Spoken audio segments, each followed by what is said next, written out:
And welcome to episode 3 of How To with Miss Cox. Now this is actually the second time I filmed this video because I did it yesterday and then I accidentally deleted it. So this is hopefully second time lucky. So today I'm going to look at how to make brownies. Now the reason I've decided to do this week is because it's coming up to Christmas. Something I do for my dad every year is create a little hamper, and in that hamper I always put in some nice home baked goods.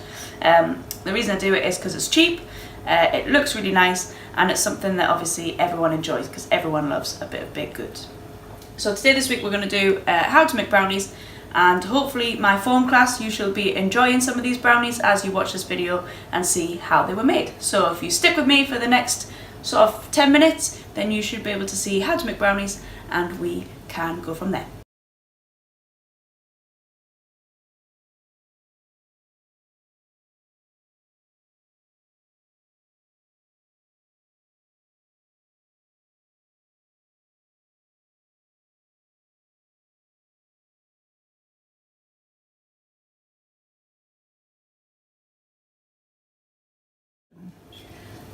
As you've seen, I have all my ingredients weighed out ready to go. The reason being is it just makes everything a lot quicker, a lot tidier, and I like that because I'm very OCD and I don't like mess.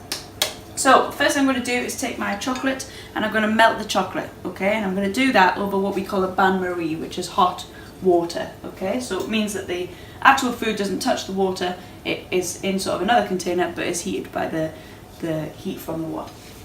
So I'm going to place that on top of my bain-marie, which I've filled with boiling water, and I'm also going to add in some butter with my chocolate, and that's going to be the first part of our mixture today. So I'm just going to place that in there. Because this bowl will get very hot, because obviously the heat from the hot water, I'm going to put on an oven glove as well whilst I stir my chocolate and butter. So I'm just going to leave that for maybe 5 minutes or so, and then as I'm doing that I'm going to get on with the next bit. So whilst my chocolate and the butter is still melting, I'm going to move on to the next part, which is the sugar and the eggs, okay, which will create another wet mixture. So the sugar that I'm using today is a soft light brown sugar, or you could also use a muscovado sugar, which is a brand of sugar. It's really important that you get the right sugar for the cake or the brownies or the cookies that you're making, because each type of sugar will actually give a different texture to the final product. So brownies, for example, you want to be gooey, whereas cakes you want to be nice and light, so you would use a different type of sugar for those. So this is a soft light brown. I'm going to add them into my KitchenAid. If you don't have a KitchenAid, that's not a problem, you can just use a wooden spoon in a normal bowl, or you could use a handheld whisk or something like that. But I got this for Christmas last year, so I'm going to use it because it is very good. So I've added in the sugar. I'm just going to give that a little stir whilst I'm before I move on. So I've added in the sugar and I'm just going to crack 3 eggs into there as well. I'm not going to show you how to crack the eggs because you should be able to see from the how-to video with Miss Cox in making scrambled eggs. So I'm just going to crack the 3 in.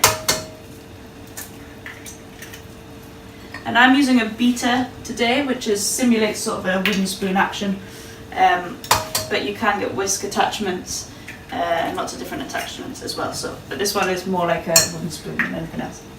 So all I'm going to do is put that onto a slow mix, and that's just going to mix the sugar and the eggs together, and then after that I'm going to combine the 2 wet mixtures together. Okay, so my chocolate and my butter are now melted together, so I'm now going to combine the eggs and the sugar with the chocolate and the butter. Now please be careful when you take this bowl off of the pan, because it will be really, really hot, and the steam that comes out from underneath will be really hot as well. So be quick, move it off, and take it right out the way, and just keep out the way for a minute whilst the steam clears. I'm also going to get rid of that now straight away, just in case I end up... So I fished my beater back out of the chocolate because I've just dipped it in there by accident. I'm going to get rid of this hot water now, just so it's out the way, just in case of any accidents. So just get rid of it, put it to the side, and then you can move on. You don't need that anymore after that. So I've got my chocolate now, and I'm going to pour it into here. And I've taken my beater off because it has an edging on there that can help me scrape it out. And again, that's going to help me save me using some dishes. So I'm just going to pour that in there and use the beater to scrape out the leftover chocolate, because we want it all in there. The chocolatier, the better. However, if you don't scrape it all out, you can always lick it after. My hands are getting a bit filthy. I'll wash my hands, stick it on there, back on just a nice low beat, and give that a minute to mix together.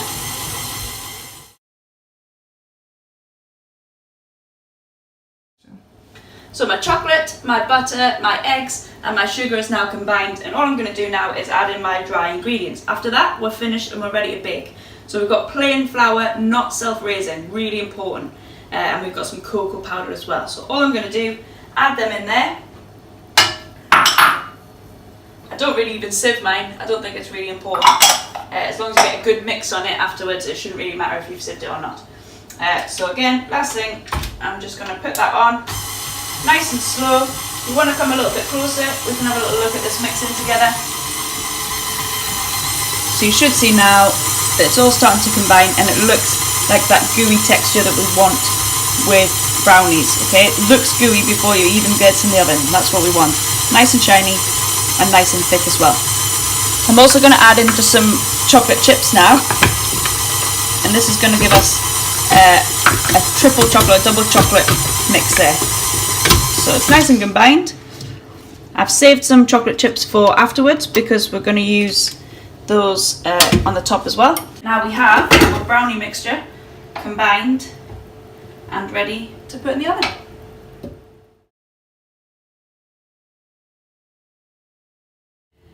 So last thing, we have our mixture combined now. I'm just going to put it into my tray that I pre-lined before we started baking, and I'm going to use my scraper again because that's going to get me most of the mixture out and on or into my tray. So I'm going to scrape every last bit out. There are raw eggs in this ingredient, so you shouldn't be eating them or shouldn't be licking this bowl out because it does have raw eggs. So that's really important that you don't lick the bowl out. My mum never let me lick the bowl when I was younger. Ever. So sometimes I do it just to be rebellious.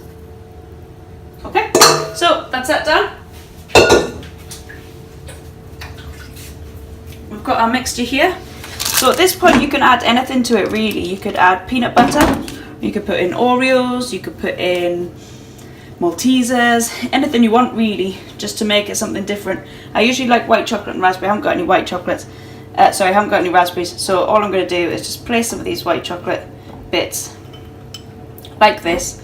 And these shouldn't actually melt when they bake either. So you should be left with some chocolate chunks when it comes to dishing them up. And I always think that's nice. Counteracts the bitterness of the dark chocolate by having something that's nice and sweet. Okay, don't have to be organised in any particular way. But I'm just going to spread them out so that when you come to eat them, you should have a good bit of white chocolate in there with your little mini mouthful. So, there we have. Just pour those bits in there. Scatter them on. And there we have our brownie. Ready to go in the oven. And then straight to you when it's ready.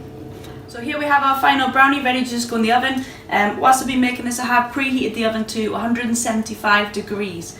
Okay, and I've got a fan assisted oven, so your temperatures might vary if you have a different temperature, but Google it, find out what would be most suitable if it's 175 for a fan and what that would equate to on yours. We're going to put them in for about 20 to 25 minutes. I'm probably going to go around 25 minutes because I want them to be slightly harder because it makes it easier to transport. However, if I was going to eat this after my tea tonight, it would be about 20 minutes for a nice gooey brownie, and I would have that with some ice cream. So depends how gooey you want it to how long you'll cook it, but about 20 to 25 minutes. So this is going to go in the oven now. Hope you've enjoyed this week. I'll show you the final product in a minute, or I say in a minute, in about 25 minutes, when you can see what it looks like when it comes out the oven. Thank you. So I've just taken this out of the oven. I'm just going to do a little check to see if it's cooked or not. You can see I've already done it anyways. So take that out. There is a little bit of mixture still on there, which obviously is going to tell me that it's going to be nice and gooey. I'm going to leave it there for a little bit because it'll continue to cook itself a little bit as well. But if I was going to have that with brownie now, that would be absolutely superb. So this week has been how to make brownies. I'll show you the finished product of what we can do with that. So here I have a bagged up pack from yesterday. Something that you can do in terms of making your little parcels and putting lots of little ones of these in a hamper, and obviously that makes a nice little Christmas present. So little idea for you there, have a go. If not, just make some brownies for your family and have a nice pudding after tea tomorrow. Enjoy!